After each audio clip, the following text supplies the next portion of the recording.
And we believe deeply in the bonds we share with Europe as a civilization. I want to see it do great. That's why issues like energy, trade, immigration, and economic growth must be central concerns to anyone who wants to see a strong and united West, because Europe and those countries have to do their thing. They have to get out of the culture that they've created over the last 10 years. It's horrible what they're doing to themselves. They're destroying themselves. It's beautiful, beautiful places. We want strong allies, not seriously weakened ones. We want Europe to be strong. Ultimately, these are matters of national security, and perhaps no current issue makes the situation more clear than what's currently going on with Greenland. Would you like me to say a few words of Greenland? I was going to leave it out of the speech, but I think I would have been reviewed very negatively. I have tremendous respect for both the people of Greenland and the people of Denmark, tremendous respect. But every NATO ally has an obligation to be able to defend their own territory. And the fact is, no nation or group of nations is in any position to be able to secure Greenland other than the United States. We're a great power, much greater than people even understand. I think they found that out 2 weeks ago in Venezuela. We saw this in World War II, when Denmark fell to Germany after just 6 hours of fighting and was totally unable to defend either itself or Greenland. So the United States was then compelled, we did it, we felt an obligation to do it, to send our own forces to hold the Greenland territory. And hold it we did, at great cost and expense. They didn't have a chance of getting on it, and they tried. Denmark knows that. We literally set up bases on Greenland for Denmark. We fought for Denmark. We weren't fighting for anyone else. We were fighting to save it for Denmark.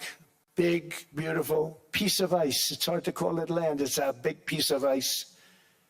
But we saved Greenland and successfully prevented our enemies from gaining a foothold in our hemisphere. So we did it for ourselves also. And then after the war, which we won it big. Without us, right now, you'd all be speaking German and a little Japanese, perhaps. After the war, we gave Greenland back to Denmark. How stupid were we to do that? But we did it. But we gave it back. But how ungrateful are they now? So now our country and the world face much greater risks than it did ever before because of missiles, because of nuclear, because of weapons of warfare that I can't even talk about. 2 weeks ago, they saw weapons that nobody ever heard of. They weren't able to fire one shot at us. They said, what happened? Everything was discombobulated. They said, we've got them in our sights. Press the trigger, and nothing happened. No anti-aircraft missiles went up. There was one that went up about 30 feet and crashed down right next to the people that sent it. They said, what the hell is going on? Those defensive systems were made by Russia and by China. So they're going to go back to the drawing boards, I guess.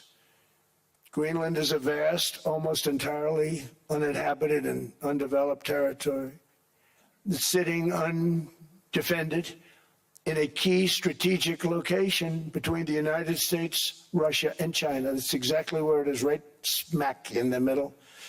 Wasn't important nearly when we gave it back. You know, when we gave it back, it wasn't the same as it is now. It's not important for any other reason, you know, everyone talks about the minerals. There's so many places. There's no rare earth, no such thing as rare earth. There's rare processing, but there's so much rare earth. And just to get to this rare earth, you got to go through hundreds of feet of ice. That's not the reason we need it. We need it for strategic national security and international security. This enormous unsecured island is actually part of North America, on the northern frontier of the Western Hemisphere. That's our territory. It is therefore a core national security interest of the United States of America. And in fact, it's been our policy for hundreds of years to prevent outside threats from entering our hemisphere, and we've done it very successfully. We've never been stronger than we are now. That's why American presidents have sought to purchase Greenland for nearly 2 centuries. You know, for 2 centuries they've been trying to do it. They should have kept it after World War II, but they had a different president. That's all right. People think differently. Much more necessary now than it was at that time, however. In 2019, Denmark said that they would spend over $200 million to strengthen Greenland's defenses. But as you know, they spent less than 1% of that amount. 1%. There's no sign of Denmark there. And I say that with great respect for Denmark, whose people I love, whose leaders are very good. It's the United States alone that can protect this giant mass of land, this giant piece of ice, develop it and improve it and make it so that it's good for Europe and safe for Europe and good for us. And that's the reason I'm seeking immediate negotiations to once again discuss the acquisition of Greenland by the United States, just as we have acquired many other territories throughout our history, as many of the European nations have. They've acquired, there's nothing wrong with it. Many of them, some went in reverse, actually, if you look. Some had great, vast wealth, great, vast lands all over the world. They went in reverse. They're stuck back where they started. That happens too. But some grow. But this would not be a threat to NATO. This would greatly enhance the security of the entire alliance, the NATO alliance. The United States is treated very unfairly by NATO. I want to tell you that. And when you think about it, nobody can dispute it. We give so much and we get so little in return. And I've been a critic of NATO for many years.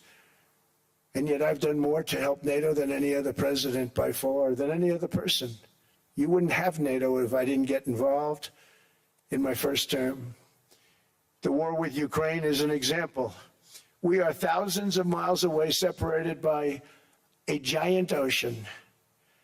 It's a war that should have never started, and it wouldn't have started if the 2020 U.S. presidential election weren't rigged. It was a rigged election. Everybody now knows that. They found out.